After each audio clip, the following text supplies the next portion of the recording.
Hello everyone, আসসালামু আলাইকুম। কেমন আছেন সবাই? আমি শুক্রবার সকাল থেকে ব্লগটা শুরু করছি।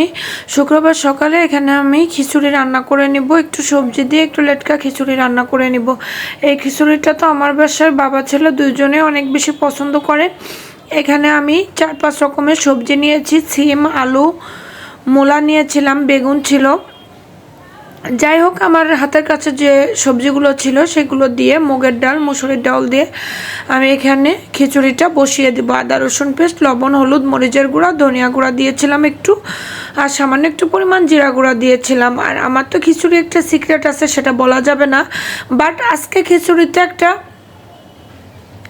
এক্সট্রা একটা জিনিস অ্যাড করেছি, সেটা হচ্ছে কিছু বাদাম দিয়েছিলাম। বাদাম দিয়ে খিচুড়ি খেতে যে এত বেশি মজা হয় আমার জানা ছিল না। খিচুড়িটা প্রায় 80% কুক হয়ে গিয়েছে। এই পর্যায়ে আমি এখানে এখন পেঁয়াজ, কাঁচামরিচ আর কাঁচামরিচ বলছি, পেঁয়াজ, শুকনো মরিচ আর রসুন দিয়ে কিছুটা জিরা দিয়েছি। এই পর্যায়ে অনেকে পাঁচফোড়ন দেয়, পাঁচফোড়নের ফ্লেভারটা আমি সবসময় পছন্দ করি না। তেজপাতা দিয়ে আমি এটাকে নাড়াচাড়া করে মিশিয়ে নিব। নাড়াচাড়া করে মিশিয়ে নেওয়ার পরে এটা খিচুড়ির ভিতর দিয়ে দেওয়ার পরে এখন আমি আরও মিনিট 20 মতো মিডিয়াম টু লো হাই হিটে আমি চুলার উপর বসিয়ে রাখবো। তাহলে দেখবেন খিচুড়িটা নরম হয়ে গিয়েছে। আর আমি এখানে আবারও কিছু আচার তৈরি করে নিব। এর জন্য আচারগুলো তৈরি করার জন্য আমি এখানে জলপাইগুলো ধুয়ে ক্লিন করে বোটা ফেলে সুন্দরভাবে রেখে দিয়েছি। তারপর এখানে মাংস ছিল ফ্রিজে, আর পুঁটি মাছ ভুনা করব, সেটাও একটু ক্লিন করে নিয়েছি। সকাল করেই করতেছিলাম। শুক্রবার ভাবছিলাম একটু লেট ঘুম থেকে উঠবো, বাট ওই যে অভ্যাস, প্রতিদিনই অভ্যাসটা তো আর ফেলে দেওয়া যাবে না, অভ্যাসের ইসে আর কি আমি উঠতে পারি নাই। এই যে খিচুড়িটা দেখেন আমার প্রায় হয়ে গিয়েছে, আর আমি পাশের চুলাতে ডিম ভাজি করে নিয়েছি। বাদাম দেওয়া খিচুড়ি যে এত বেশি মজা হয় আমার জানা ছিল না। এই যে ওর বাবার প্লেটটা রেডি করে দিলাম, তারপর ছেলেকেও দিয়ে দিলাম। দুইজনের নাস্তা একসাথে রেডি করে তারপরে ওদেরকে খেতে দিয়ে দিলাম। আমি একটু খেয়ে নিয়েছিলাম। আমি যেদিন খিচুড়ি হয় সেদিন সকালে একটু আমার নাস্তাটা করা হয়, কিংবা অন্য কোনো কিছু হলে। বাট তারপর আমি এখানে এক হাতে আমি অনেক কাজ করতেছিলাম। এখানে পুঁটি মাছে লবণ, হলুদ, মরিচের গুঁড়া মিশিয়ে নিয়েছি। আমার ইন্ডাকশনটাতে একটু সমস্যা হয়েছে, এর জন্য ফ্ল্যাগে একটু সমস্যা হয়েছে, সেটা আমার এখানে নিয়ে আসতে হয়েছে, অন্য জায়গায় সেট করতে হয়েছে, এই কারণে একটু প্রবলেমে আছে আর কি। এখানে পুঁটি মাছ আমি বেগুন দিয়ে ভুনা করে নিব। পুঁটি মাছগুলো লবণ, হলুদ, মরিচের গুঁড়া দিয়ে ফার্স্টে আমি সুন্দরভাবে এখানে ভেজে নিয়েছি। মাছগুলো ভেজে তুলে ফেলে তারপরে আমি ওই একই তেলে বেগুন ভাজি করে নেব। বেগুনটা ভাজি করার জন্য আমি লবণ, হলুদ দিয়ে মেখে নিয়েছিলাম শুধুমাত্র। যেহেতু তরকারিতে দিব, যদি তরকারিতে না দিতাম তাহলে একটু হলুদে মরিচের গুঁড়া দিতাম, খেতে একটু বেশি ঝাল ঝাল লাগতো, একটু ভালো লাগতো আর কি। তারপর যে মাংসগুলো ধুয়ে পানি ঝরাতে দিয়েছিলাম, মাংসগুলোকে আমি এখানে লবণ, হলুদ মেখে ভেজে নিব। আজকে মাংসটা একটু কড়া করে ভেজে নিব, কারণ মাংসটা আমি লাউ দিয়ে রান্না করব। লাউ দিয়ে মাংস খেতে তো অনেক বেশি মজা হয়।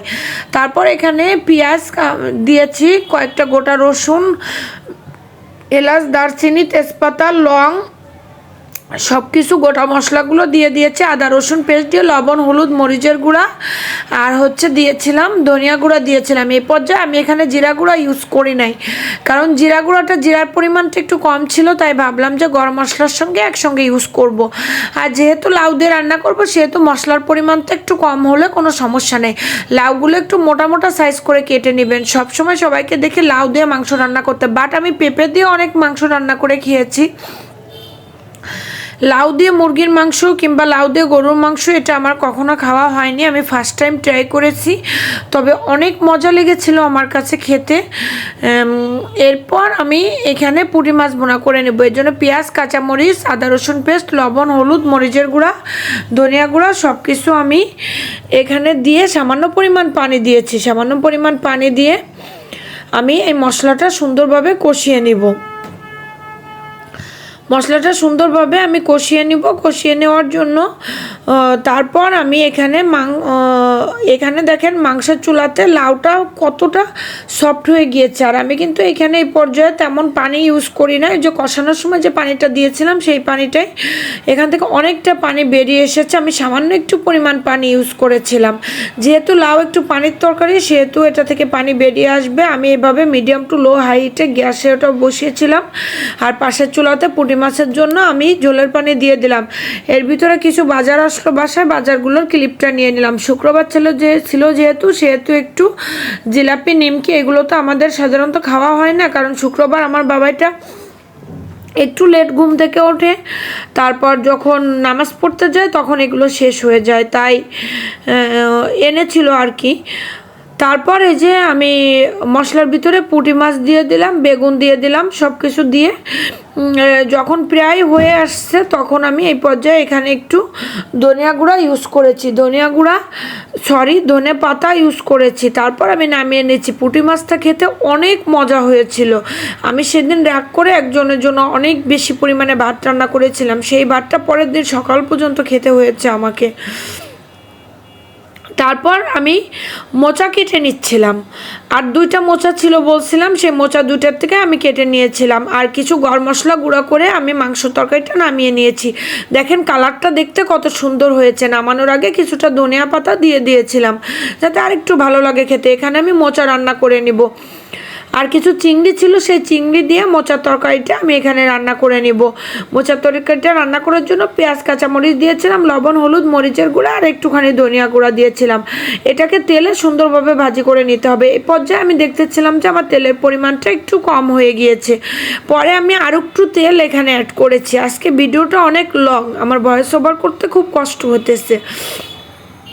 তারপর এই যে কলার মোচাটা নামিয়ে নিয়েছি, পুঁটি মাছ বেগুন দিয়ে ভোনা, শসা কেটে নিলাম, সকালের খিচুড়ি রয়ে গিয়েছিল, খিচুড়ি আর হচ্ছে মুরগির মাংসের তরকারি, এটা দিয়ে দুপুরে খাওয়া শেষ করে তারপর আমি কিছু ভিডিও আপলোড দিয়েছি। তারপর এখানে আমি ওর বাবার জন্য আচার বানিয়ে দেব, কিছু টক ঝাল মিষ্টি আচার। আজকে আচারটা একটু মিষ্টি হবে আর কি, আগের দিন তো একটু টক টক ছিল, তবে আজকে আচারে একটু মিষ্টির পরিমাণটা একটু বেশি হবে, যেহেতু ওর বাবা খুব বেশি টক খেতে পারে না।